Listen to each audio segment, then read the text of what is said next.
Здравствуйте, уважаемые телезрители! В нашу инициативную группу по увековечению памяти и восстановлению доброго имени жертв политических репрессий вошел Денис Викторович Бышов, кандидат исторических наук, доцент юридического факультета Мордовского государственного университета.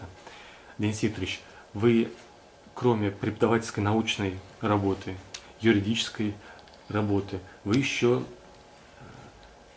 интересны тем, что вы посвящаете свое свободное время некоторым таким благотворительным волонтерским проектам или просветительским проектам. Вот в частности, вы администратор группы, одной из групп, посвященных Старому Саранску, в которой вы там трудолюбиво выкладываете фотографии исторического значения и видео загружаете. Вот расскажите, пожалуйста, как у вас появился к этому интерес и для чего вы тратите свое время на это?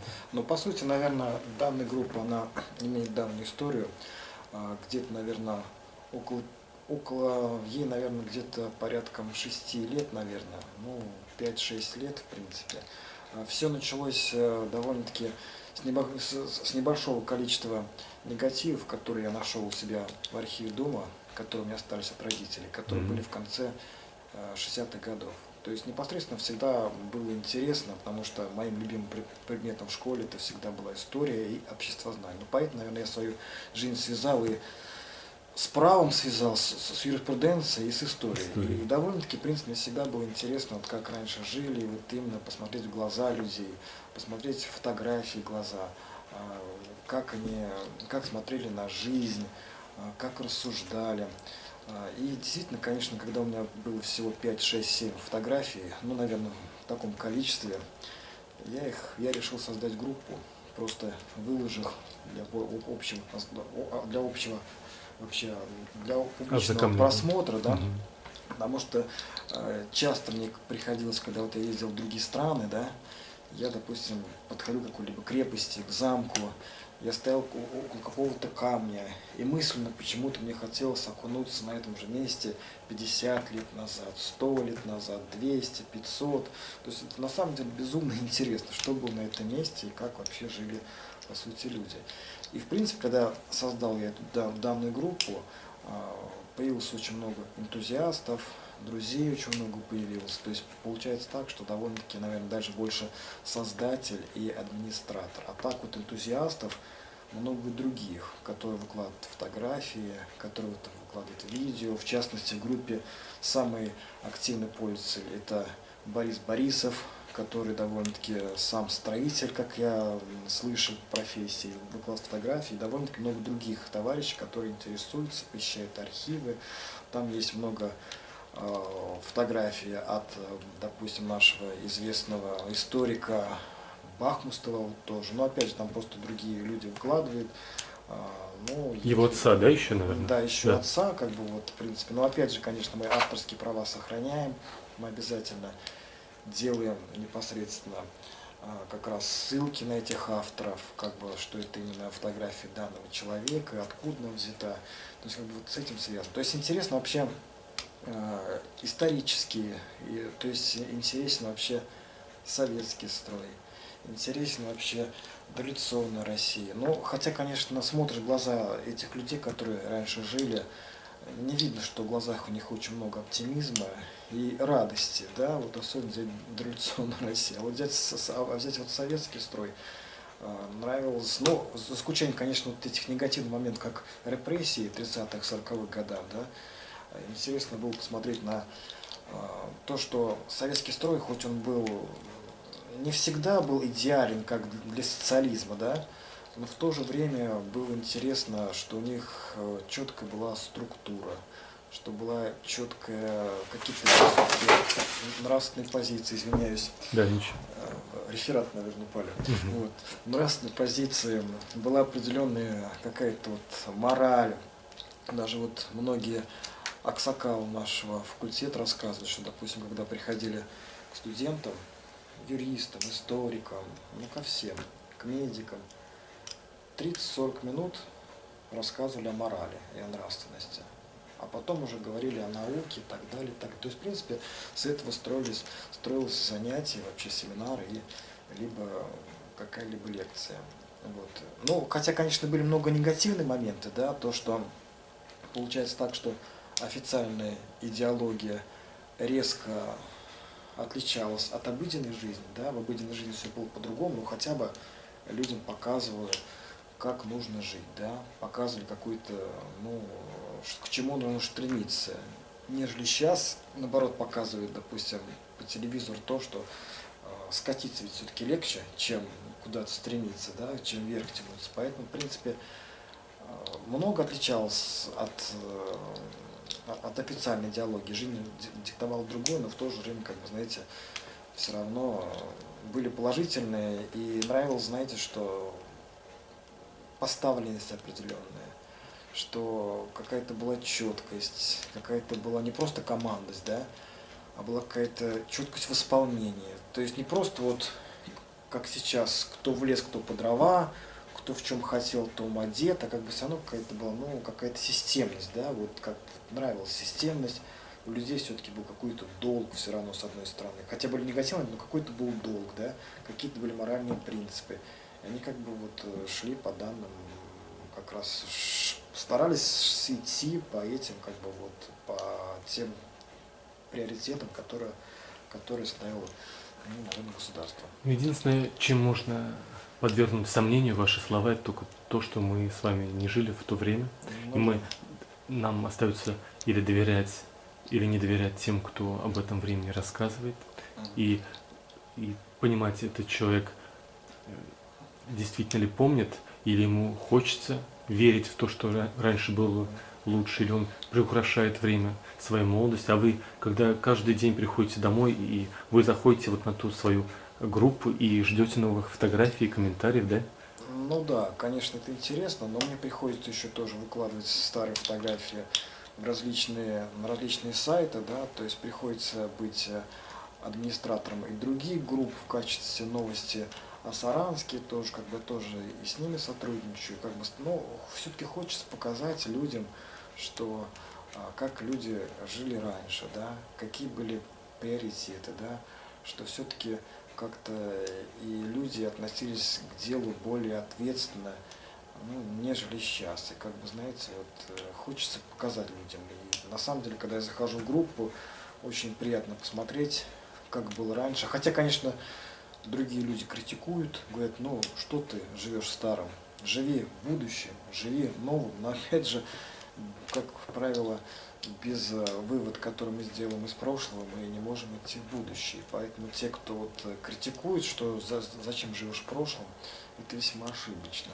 Потому что существует очень сильная инерция времени и масс людей. И если мы не понимаем вот эту инерцию, которая движется десятилетиями, столетиями, нам кажется, что мы вот родились, и мы можем противостоять это огромному движению миллионов людей.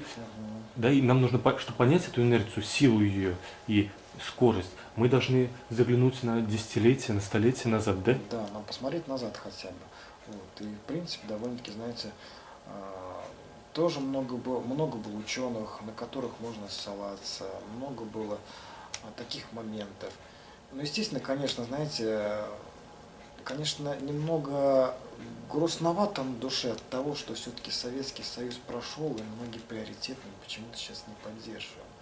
Вот все равно, вот когда я все-таки начальную школу захватил еще все в какой-то степени, когда еще советскую школу, и когда нам учительница еще во 2 классе говорила, что ребята, какая разница, какая национальность, никогда национальность не смотрите. То есть все равно говорили о какой-то дружности, давайте будем жить дружно, давайте... Хотя, конечно, в школе было все по-другому совершенно, да? Это 80-е годы? Ну, это конец 80-х. Это то время, когда уже последний год был Советского Союза, наверное. Ну вот это дружба народов, когда в этот момент убивали сотни тысяч афганцев, подавляли восстание насилием в Грузии, вот в Кавказских республиках, избивали и убивали людей в Прибалтике. Про Нагорный Карабах, да? И Нагорный Карабах, и там во многих кавказских. Это говорит о том, что государство часто проводило тоже националистическое подавление вот, свободы и выступления национальных окраин. То есть это тоже к интернационализму отношения не имеет. Если мы подавляем как сказать, права. То есть, ну, это ваша как бы прелесть, что вы одновременно и верите вот в эти... И, ну, главное, я понимаю, что главный ваш позыв, что вы стараетесь людей строить более справедливое, более моральное, более равноправное общество, и для этого приводите примеры из истории, и в этом эти примеры из истории для вас очень ценны, потому что у вас очень высокая направленность, очень такая сильная направленность на будущее развитие нашего общества. Ну, именно больше на мораль, потому что все-таки вот как юрист, все-таки профессия, просто вот как вот именно давая правые знания вот студентам, да, хочется больше их о нравственности, больше о морали, потому что, по сути, ведь все равно даже вот, когда общаешься с советскими людьми, которые старой закалки, да, советской, вот, конечно, были негативные моменты, но если общаться с простыми людьми, вот что приятно, знаете, они простые люди, у них какой-то есть долг, они даже по-своему наивные, вы знаете, вот нежели сейчас общаться, вот, допустим, сейчас общаешься, как бы, знаете, вот, ну, как-то не хочется смотреть, верить в то, что каждый сам за себя. Вот, знаете, вот не хочешь, что, допустим, процветает, допустим, хитрость, да, что вот я вчера зашел в книжный магазин, и там написано, как стать хорошей стервой. Естественно, конечно, может быть, знаете, вот немного возмущает данные названия, но в то же время, вот знаете, вот в советское время, наоборот, читаешь литературу, да, там написано, как стать добропорядочным семьянином, да, как стать порядочным человеком, как воспитать себе мораль. И как бы смотришь, все равно какой-то, вот, знаете, оттенок характеров, даже вот те, кто вот советского именно советского прошлого, как бы все равно смотришь, что они другие, они более наивные, да, они более смотрят по-другому, более, как бы, знаете, вот с такой какой-то вот, ну, не то что надежды, да, ну, как бы вот долг какой-то у них определенный. Поэтому эти люди называет определенное какое-то уважение с своей стороны. Вот я хочу нашим телезрителям сказать, что я все равно считаю, что вот наш уже вступительный разговор, он косвенно связан с нашей темой по вот, преодолению этого репрессивного прошлого, потому что репрессии очень сильно оказали влияние на мораль общества, и мы вот сейчас косвенно тоже это обсуждаем. Но вот я считаю, что стервы тоже имеют право покупать книги, которые им помогают жить. И если мы будем ограничивать, исходя из своего представления, то, что должно быть на прилавке, тогда и потом и запретят книги, которые, вот как вы говорили, что как быть семьянином приличным или там добрым человеком, то я думаю, все должно быть на прилавке. А тем более сейчас, благодаря интернету, многие люди, допустим, сумасшедшие, злые, жестокие, у них появилась возможность каждому плевать в душу просто очень близко. И тоже это в советское время это не было, но это не значит, что тогда, мне кажется, может я ошибаюсь, мне не кажется, что тогда было меньше подвигов жестоких людей, злых, стерв. Вот если мы опять, я не считаю, что стерва это на любителя, кому-то нравится, кому-то нет, я не считаю, что это плохое качество.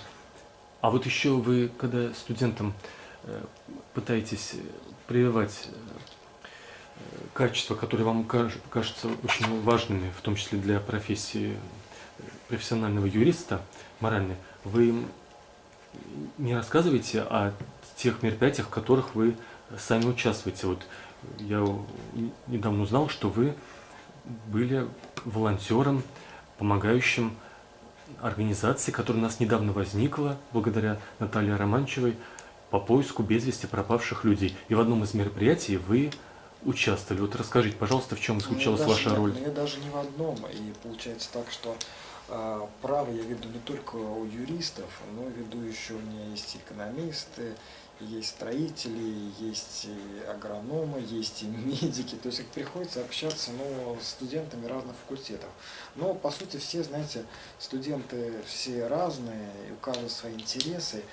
Но, по сути, все равно у многих уважение к праву. Если, допустим, лет 10 назад я приходил, допустим, к одним студентам технической направленности, они говорили, что нам право-то, в принципе, это, может быть, не нужно, но вот техническая специальность, сейчас уже такого нет уже. А для чего нужно все равно студенты, допустим, изучают права, но, знаете, почему права нужны, да? Вот дело в том, что в советское время за нас думало государство.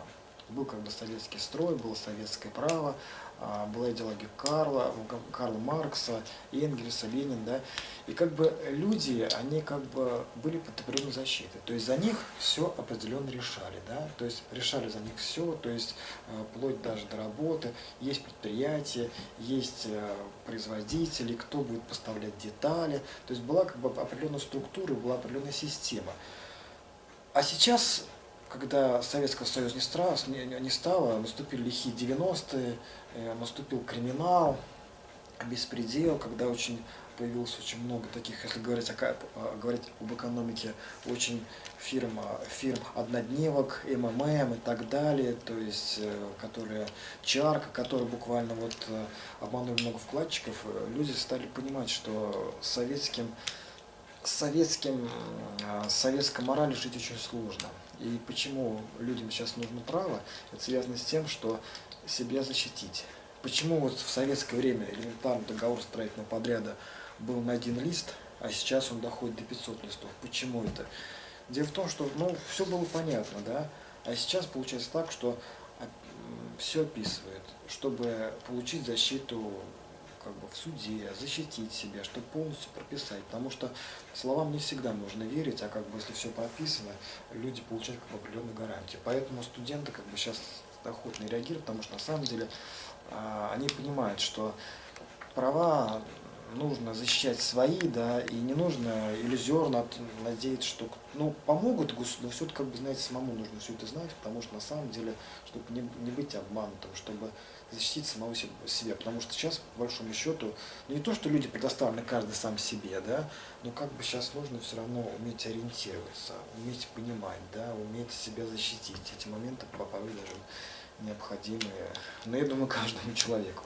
Если, допустим, в Америке практически подавляющая часть населения имеет юридическое образование, поэтому как бы они с этим живут, и как бы это право довольно-таки, у них право на уровне чуть ли не Бога, как бы право у них право и так далее, как бы мораль, и как бы у них самое главное. И еще хочу сказать, что право это как бы тоже включает в себя определенные нравственные устои, системы, как бы право, как бы тоже, с одной стороны, как бы от Бога, как бы условно говоря, как бы постулаты Библии, и поэтому как бы оно, в принципе, право само по себе просто необходимо каждому. А что касается поиска регион 13, моя функция, конечно, была незначительная, я всего лишь выступил в качестве волонтера, как бы с ними я тоже сотрудничаю, с Натальей Романчевой.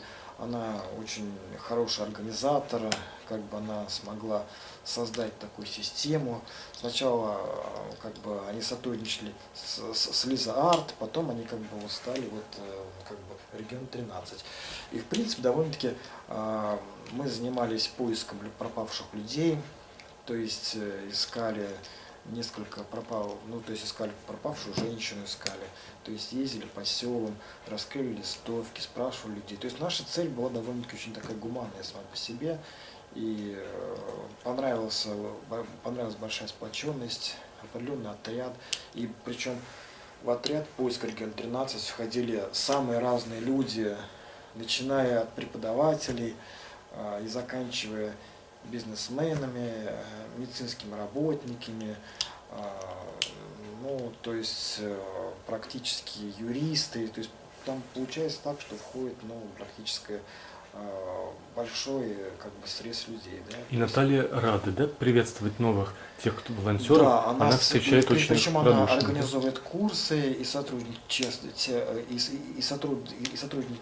тесно с МВД сотрудничает, то есть МВД, МЧС, наверное. Да, МЧС, она как бы производит определенную как бы с ними работу, их обучают. Но пока я сам на курсы не ходил, но я все-таки в будущем планирую записаться, изучать топографию.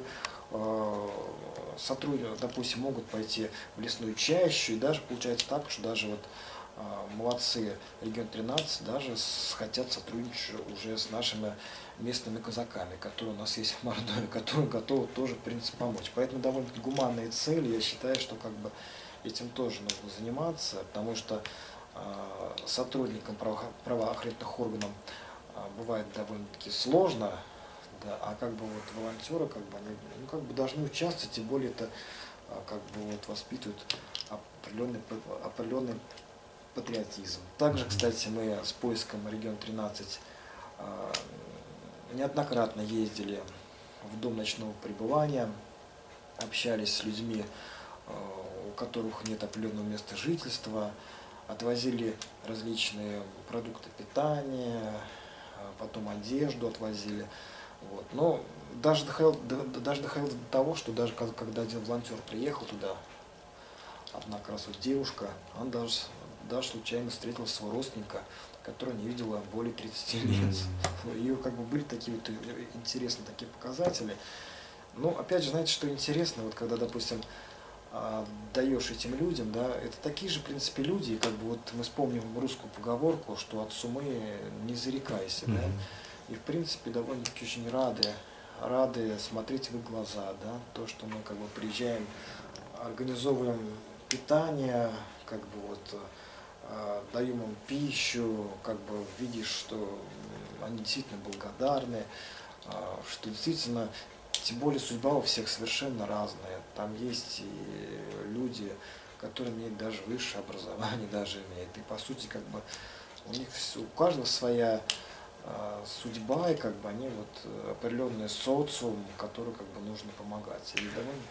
И чтобы вот люди, телезрители, может быть, некоторые думают, что те, кто пропадают, они или какие-то беспечные, или неответственные, или какие-то упавшие моральные люди, это не обязательно, потому что у людей бывает из-за каких-то заболеваний наступает плохая ориентация в пространстве, и они теряются или идут куда-то. Это могут быть наши родные, которые каким-то в пожилом возрасте, они перестают ориентироваться, выходят на улицу и пропадают. И мы их должны искать как наших будущих родных. Или бывают люди какие-то насильственные, похищения людей.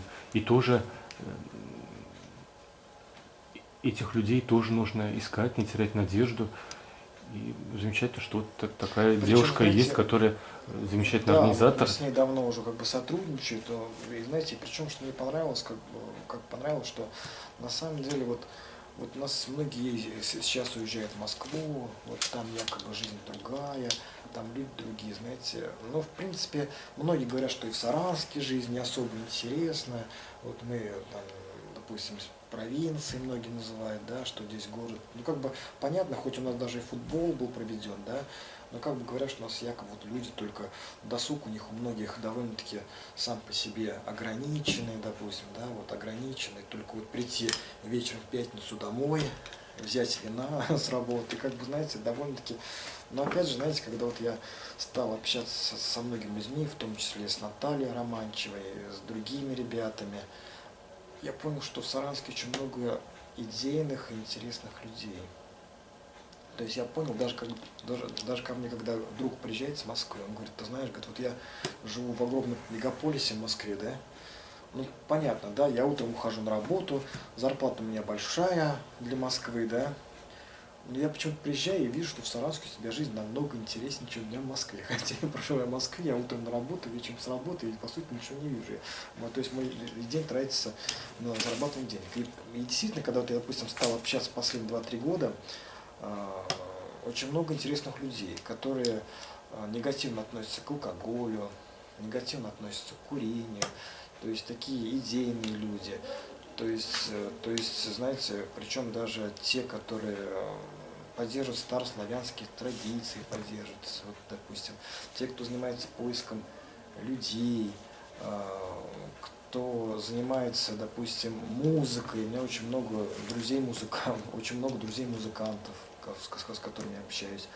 А зоозащитников у нас как много, да, в Саранске? Правозащитников? Зоозащитников. Да, зоозащитников, да. Тоже с ним общаюсь. И свои квартиры в приюты превращают. Это вообще... Да, и в приюты, да, как раз вот тоже у меня много ребят, которые как раз хотели вот защищать права животных. И вплоть даже у нас очень много интересных сообществ, которые занимаются психологией, очень много, с эзотерикой очень много связано, знаете, довольно-таки очень много интересных ребят. То есть как бы приходилось со многими вот общаться. Интересные у нас ребята, ну кто вот известные психологи, Инна Ястребова, вот кто у нас еще с таким известным психологом, можно сказать, еще Виталий Волков. То есть, как бы, знаете, вот, как бы, вот тоже огромные, то есть я сделал, то есть все равно делаешь вывод, что творчеством, психологией можно заниматься не только в студенчестве, но и можно в любой возраст, в любом возрасте, хоть даже 25, хоть даже 30, хоть 40, хоть 50 лет. То есть нет такого, что вот студенческая жизнь прошла, студвесна прошла и все. Нет, вот я не согласен. Можно музыкой увлекаться, и даже семейный человек, и в 40 лет, и в 30 лет, и ничего такого страшного нет. Если правильно поставить свою систему, по мере зарабатывания денег. В общем, подытожим, всех приглашаем в Саранск. А вот еще, что вам известно о том, кто у нас в Мордовии занимался, как сказать, раскрытием и изучением информации о правде, о репрессиях, о реабилитации? Вот кто из ученых вам известен? Ну, из ученых, знаете, да, но вот из ученых, вот взять, если своих коллег, наверное, ну вот мне приходилось общаться с очень интересным, умным человеком. Это как раз Тязин Евгений Николаевич, да, как раз он мне много говорил. Я смотрел его как раз вот исторически, смотрел его научные, как бы вот эти, читал научные статьи. Да, труды, статьи у него очень, да, очень сильные. Да, и фактура там. Смотрел еще других много наших ученых. И Евгению Николаевичу, извините, сейчас об Абрамове скажете, и Евгению Николаевичу мы во многом обязаны тому, что он помогал организовывать оформление книг памяти, а там 14 200, по-моему, реабилитированных именно он организовывал студентов, и они вместе с сотрудниками прокуратуры заполняли вот эту информацию для 2 книг памяти. Ну, да, святая работа. Евгений Николаевич довольно-таки очень умеет хорошо организовать работу, систематизировать. Довольно-таки очень много, ну, можно сказать, про Абрама Владимира Кузьмича. Да, Владимир Кузьмич. Еще ряд довольно-таки ученых Историко-социологического института. Это неоднократно был в работах Арсентьева Николая Михайловича. Потом, ну, еще кого можно сказать, вот с наших вот ученых, ныне покойных, к сожалению, как раз непосредственно Солдаткина, как раз, который тоже вот... Вы с ним общались, да? Да, приходилось общаться, по сути, так, наверное. То есть много работ, да, и, по сути, наверное, я сам тоже одно время этой темой занимался, да, как бы тоже представлял интерес, но как бы не так вот довольно-таки... Но все-таки у меня же диссертация и историческая, и юридическая, и экономика, как бы у меня на стыке 3 наук, и поэтому мне приходилось просто тоже быть в архиве, как бы я тоже все это смотрел, да, и про репрессии, ну, если взять, допустим, российских, допустим, известных, допустим, да, вот советских писателей, это Солженицын, да, все мы его читали, «Архипелаг ГУЛАГ» читали, да, то есть буквально, наверное, когда в старших классах мы учились, мы изучали его творчество, и практически даже в его книге упоминается даже Торбеева, даже упоминается наш как раз мордовский, как раз непосредственно наш лагерь, да. То есть, и по сути, как бы вот довольно-таки, ну, я еще вот кого, я очень уважаю творчество Владимира Высоцкого, который воспевал в своих песнях, помимо того, что он довольно-таки разносторонний человек, как бард, как певец, он очень много писал про песнях своих, про архипелаг ГУЛАГ, то есть про зоны, как бы тоже, ну, в своих песнях, он как бы об этом много говорил. Ну, допустим, штрафные батальоны, наверное, да, знаете. Еще, наверное, ну, еще другие песни, ну, вот, к сожалению, название вспомнить не могу, но вот довольно-таки ряд песен, которых вот я от них, допустим, от него узнавал. Да, и один из основателей музея Высоцкого, Порчунов Александр Петрович, тоже вошел в нашу инициативную группу, поддержал.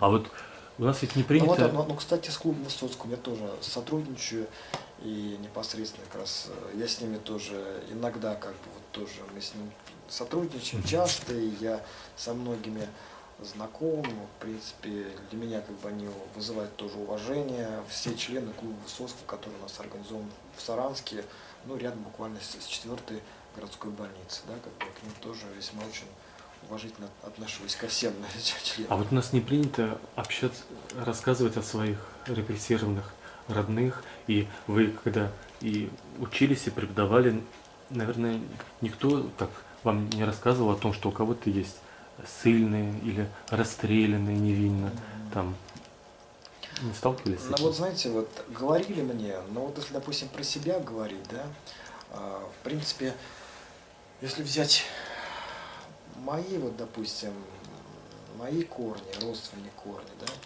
у меня тоже, наверное, были ссыльные, и даже, знаете, когда я помню, вот в 18 году летом я поехал на фестиваль, который находится, ну, Грушинский фестиваль, вы, наверное, слышали, да, наверное, Мгм. и, соответственно, мне приходилось встретиться с эзотериками известными, которые в нашей стране. Вот, наверное, «Битву экстрасенсов» вы, наверное, смотрели, наверное, все люди смотрите. Я там встречался с бабой Катей, да, ну, весьма очень интересная женщина, потому что я сам люблю очень эзотерику, да, уважаю вот эту биоэнергетику, вот как бы уважаю. Как вот я, в принципе, с ней встретился, и она говорит, она мне села передо мной, все рассказала. Мы практически в многие моменты сошлись и сказал, говорит, я знаю, что у тебя в роду были ссыльные. Вот. И чуть ли не назвала даже вот кто, и чуть ли даже не имена назвала, и сказала, что вот от них у тебя передались вот такие-то качества, которые вот как бы, ну, определенные, как бы, знаете, определенное как бы отношение к тем или иным непосредственно вещам, да.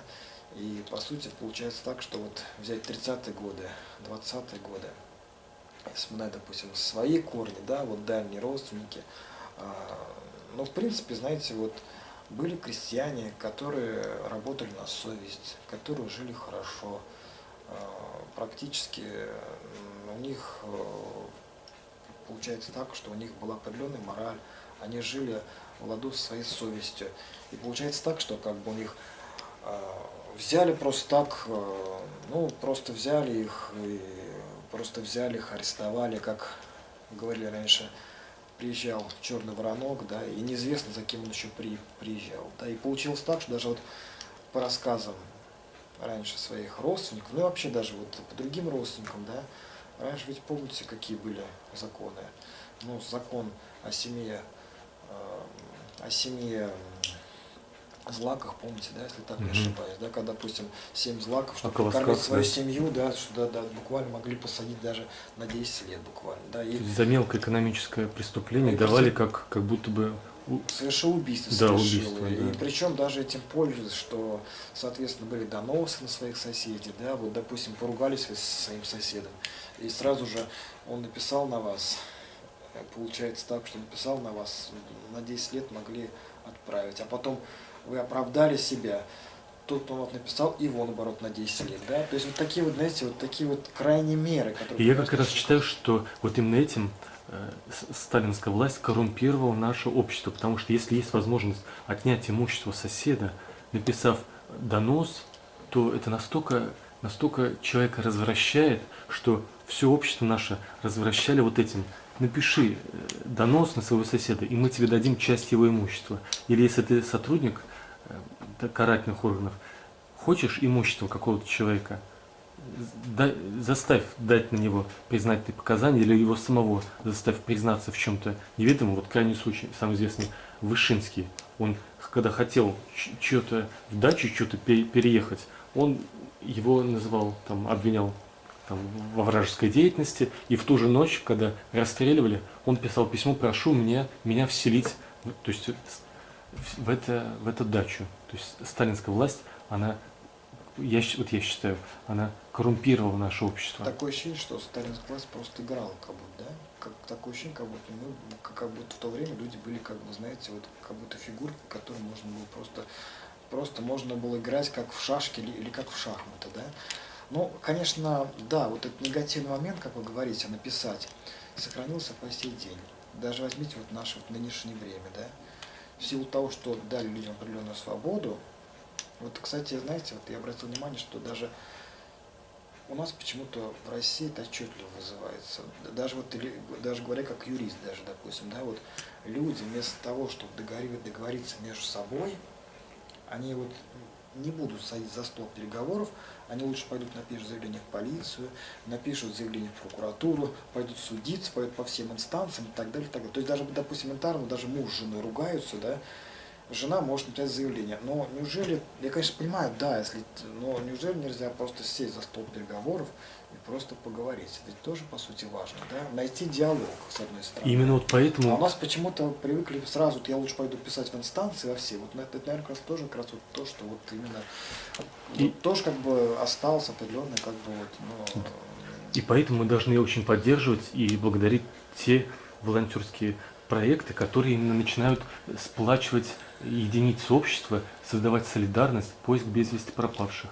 Вот ваш просветительский проект познание истории, как выглядел наш город, или какие-то зоозащитные проекты, они как раз создают вот те первые ростки солидарности, взаимодействия посреди вот этого одиночества нашего народа, где каждый один видит над ним государство, а эти все соседи, прохожие, враги. Подозревать надо, да? Да, вот они, нельзя с ними сотрудничать, что-то доверять.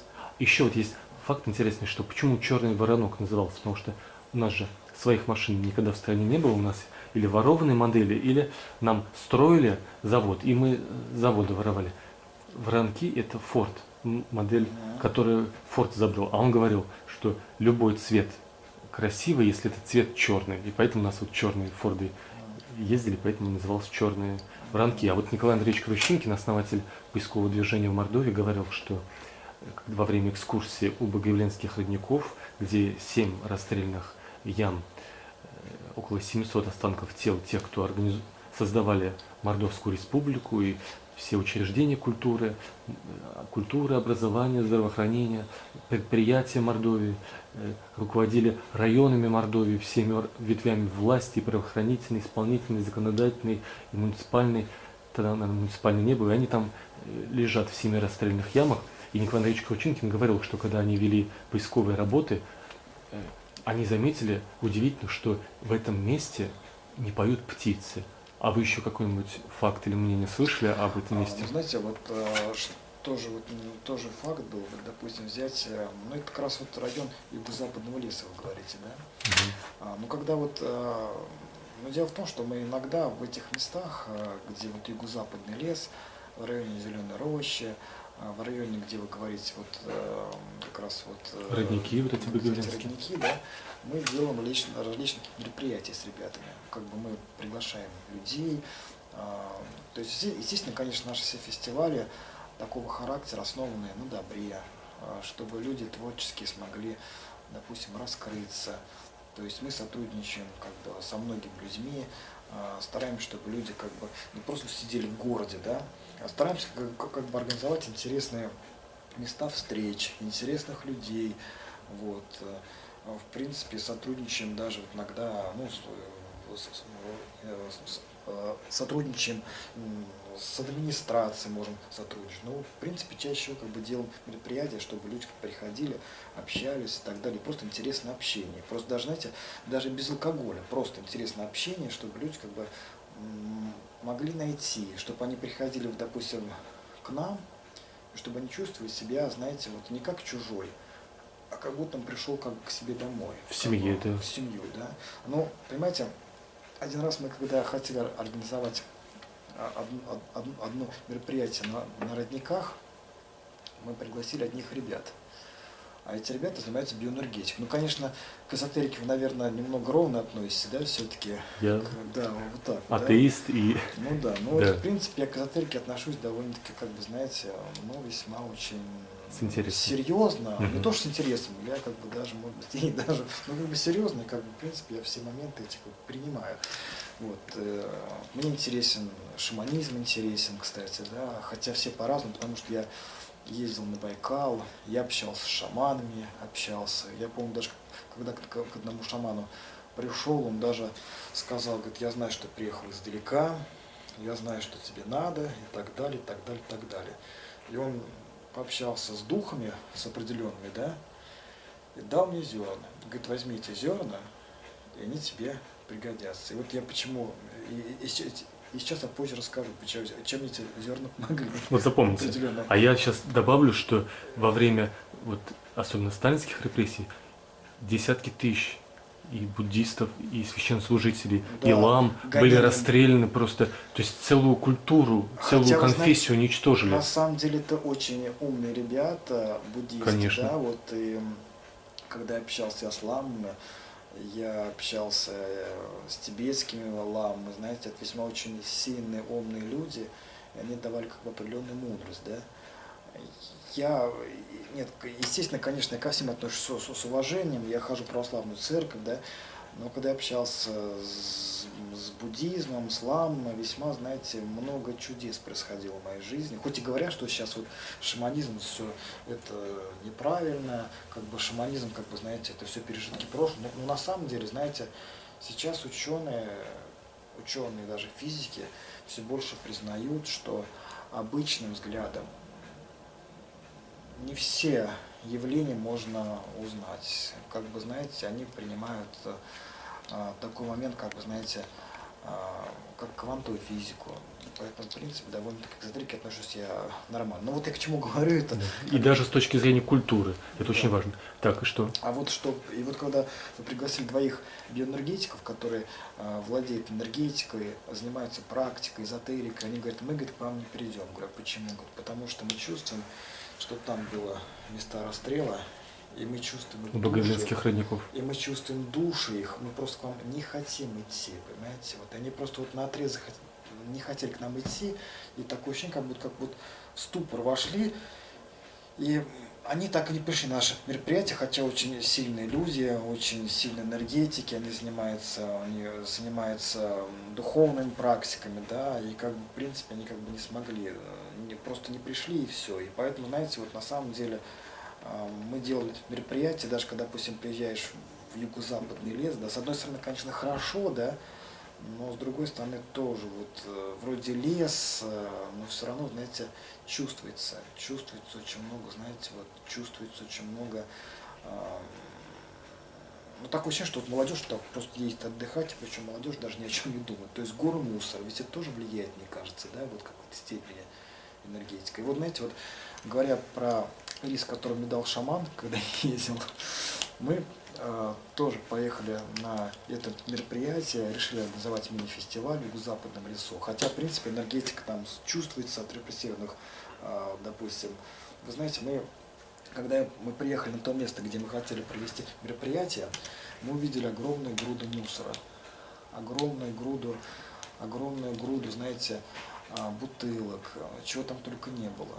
И тогда я взял этот рис, ну, я не знаю, конечно, эзотерика, да, я просто этот рис буквально посыпал на этой поляне. И когда мы сейчас приехали, все буквально было чисто, люди там не мусорили, вот, и в принципе, знаете, вот эзотерически как-то смог повлиять на эту поляну. Поэтому, может быть, наверное, если будет стоять памятник на месте, допустим, репрессированных, и когда мы это место даже осветим, может быть, даже часовню поставить, если поставить, то довольно-таки, наверное, благотворно повлияет. И страну обходить, наверное, не будет нас, наверное. Не намного прервемся, там часовня стоит. Сейчас мы закончим первую часть, а во второй части я попрошу вас, как сказать, отреагировать на наши пожелания нашей инициативной группы, но я хочу еще раз рассказать об одном тоже благороднейшем человеке, Сергей Цыганов, директор музея военно-поискового двух фронтов. Он осенью туда вместе со своими соратниками пришел и восстановил все очертания всех захоронений, которые вот сгнили со временем, после того, как команда Николая Андреевича Кручинкина все там аккуратнейше оформила, и он вместе с несколькими людьми пришел в одиночестве, там, в смысле, вот их несколько человек, и совершили это благородное дело, а пока конец первой части.